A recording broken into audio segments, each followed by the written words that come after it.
ఈ రోజు వీడియోలో స్త్రీ 2 అనే సినిమా గురించి మాట్లాడుకుందాం. రాజ్ కుమార్ రావు, శ్రద్ధా కపూర్ లీడ్స్ గా అమర్ కౌశిక్ డైరెక్షన్ లో వచ్చిన హారర్ కామెడీ మూవీ ఇది.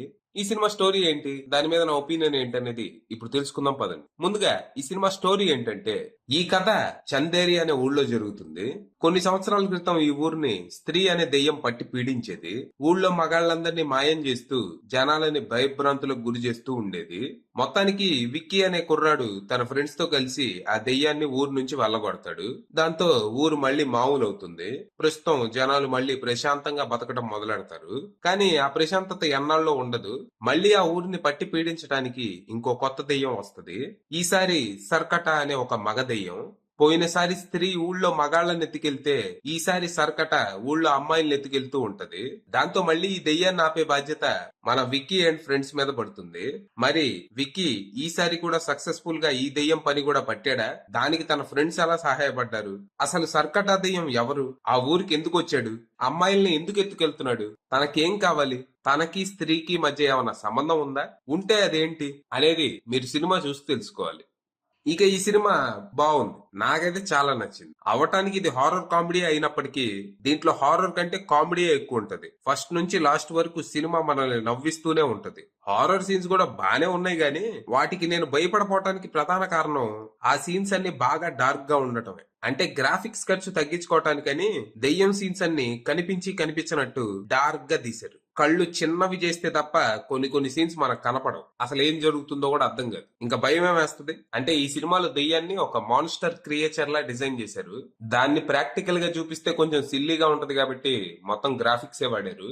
సినిమా అంతా హై క్వాలిటీ గ్రాఫిక్స్ వాడితే తడిసి మోపిడైంది కాబట్టి ఆ ఖర్చు తగ్గించుకోవటానికి దెయ్యం సీన్స్ అన్ని డార్క్ చేశారనమాట. అప్పుడు ఫ్లాస్ ఉన్నా మనకు కనపడవు కదా. ఇది ఒక్కటి పక్కన పెట్టేస్తే మొత్తంగా ఒక పైసా వసూలు ఎంటర్టైనర్. అయినా సీక్వెల్ అంటే డబుల్ స్మార్ట్ లా ఏదో నామకే వస్తే ఫస్ట్ సినిమా కాన్సెప్ట్ ని అటు ఇటు చేసి తీసినట్టు కాకుండా కథని కంటిన్యూ చేస్తూ ఓల్డ్ ని బానే ఎక్స్పాండ్ చేశారు. పక్కా ప్లానింగ్ తో హారర్ యూనివర్స్ ని ఎక్స్పాండ్ చేస్తున్నారు. ఈ స్త్రీ యూనివర్స్ లో ఇంతకు ముందు వచ్చిన సినిమాల్ని దీనికి లింక్ చేసిన విధానం గాని, భవిష్యత్తులో రాబోతున్న సినిమాల్ని టీస్ చేసిన విధానం గాని చాలా బాగున్నాయి.